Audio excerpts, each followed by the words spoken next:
Eu creio que o que deixa muita gente nervoso e o mercado mais ainda é a incerteza. Então, quando você não sabe exatamente qual é o endgame do Trump, né, exatamente o que ele está buscando, e talvez até parte da capacidade dele de buscar uma negociação é deixar essa dúvida no ar, você tem o mercado nervoso. O mercado acaba precificando, às vezes, um outcome pior, né, uma situação pior do que efetivamente nós podemos esperar. A economia americana segue rodando, apesar de alguns sinais de desaceleração, mas não há essa situação negativa até o momento. É que o mercado observa esse nível de tarifa e algumas retóricas e percebe que, se for de fato implementada ou mantida uma tarifa de mais de 100% contra a China, a gente deve ter uma desaceleração mais forte. Mas há várias sinalizações de que não é o caso. O secretário de Tesouro, desde ontem, né, vem dando declarações de que essa é uma fase de negociação, que dificilmente as tarifas vão ficar nesse patamar, que nós podemos esperar algo diferente do atual. O próprio Trump baixou a fervura ontem em relação à questão do Fed, né, dizendo que não pensa em demitir o Jerome Powell, falou sobre a possibilidade de baixar as tarifas pela metade em relação à China. Nós tivemos o J.D. Vance lá na Índia anunciando que eles estão próximos de um acordo com, hoje, né, o maior país do mundo, mais populoso pelo menos. Então, a percepção assim é de incerteza, e essa incerteza incomoda. Creio que todo mundo concorda com o diagnóstico do Trump em relação às fragilidades e às inconsistências que precisam ser ajustadas, né? Todo mundo sabe que a China é um player global que não respeita as regras da OMC, que promove uma série de manipulações para favorecer os seus produtos, que não respeita propriedade intelectual, que promove dumping, que promove uma série de práticas predatórias.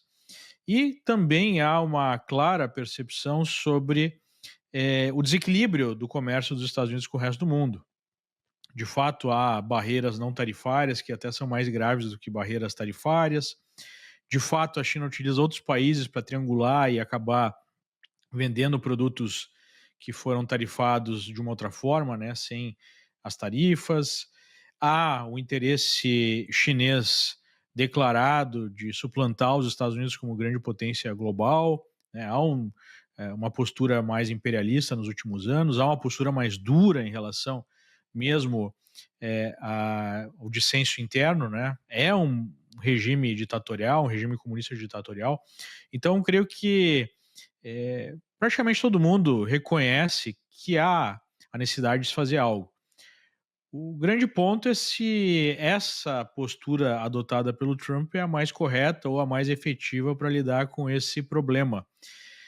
Sem sombra de dúvida, ele está tomando um risco gigantesco, porque a postura de, né, desfazer, digamos assim, o sistema financeiro global, pelo menos na retórica até agora, né, remodelar ele de maneira bastante acelerada, é algo que por si só pode gerar um processo de correção que ele não tem mais controle num segundo momento. Então, acho que esse é o grande ponto. Em relação à questão de rever gastos públicos, diminuir esses gastos, creio que já é um consenso maior que ele está adotando uma postura correta, mas, infelizmente, até agora, apesar de todos os esforços e da exposição do nível de ineficiência, de gastos excessivos por parte do Elon Musk, lá do Doge, isso ainda não gerou uma mudança profunda, né? É muito difícil você cortar gastos do governo, Uhum. especialmente quando você não corta na carne, que seria cortar os benefícios sociais, né? Os food stamps, Medicare, Medicaid, que são os principais programas americanos. Então, a minha percepção é que sim, né, o Trump veio para mexer com a estrutura do sistema, ele prometeu isso durante a campanha, mas há uma grande dúvida e uma grande, não só incerteza, mas um desconforto com a forma sobre isso, sobre como isso está sendo feito.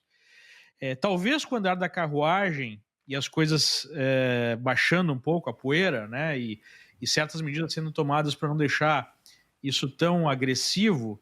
Hoje há pouco mesmo foi anunciado que as tarifas vão ser retiradas para as autopeças, né? Talvez com o andar da carruagem essas coisas vão ficar menos incomodativas e o mercado vai começar a ver uma luz no fim do túnel. Mas nesse momento, o nível de incerteza ainda é muito grande. Deixa eu tomar uma frase do Leandro Ruschel aí em relação à forma como está sendo conduzido. Deixa eu colocar todo mundo na tela porque a gente consegue, digamos, fazer uma discussão maior aqui. Eu sei e suponho, na verdade não sei, suponho que a forma como ele queria é estar no comando, que era exatamente o que os Estados Unidos não faziam. Acho que o Jason citou há pouco na primeira intervenção aqui, os Estados Unidos tinham perdido esse protagonismo. O que me parece claro com Donald Trump é, bom, agora tudo é a partir de Washington e tem que conversar comigo na minha casa, que por acaso é branca, é muito fácil de ser localizada em Washington. A forma, obviamente, isso é o estilo Trump de ser, tudo é muito tenso, tudo é muito intenso. Haveria outra maneira de fazer? Porque até o momento em que pese ali as discussões até internas do governo americano, com algumas discussões de assessores de primeiro escalão, divergindo sobre a forma, sobretudo a questão do tamanho das tarifas, o que nós temos é que tudo está, em tese, ainda sob controle dele. E se eu pegar alguns números de inflação, como o Will trouxe agora há pouco, se olhar, por exemplo, para consumo, crescimento, ou seja, há uma desaceleração, mas ainda não tão grande. E ao mesmo tempo em que ele já começa a sinalizar por uma redução dessas tarifas.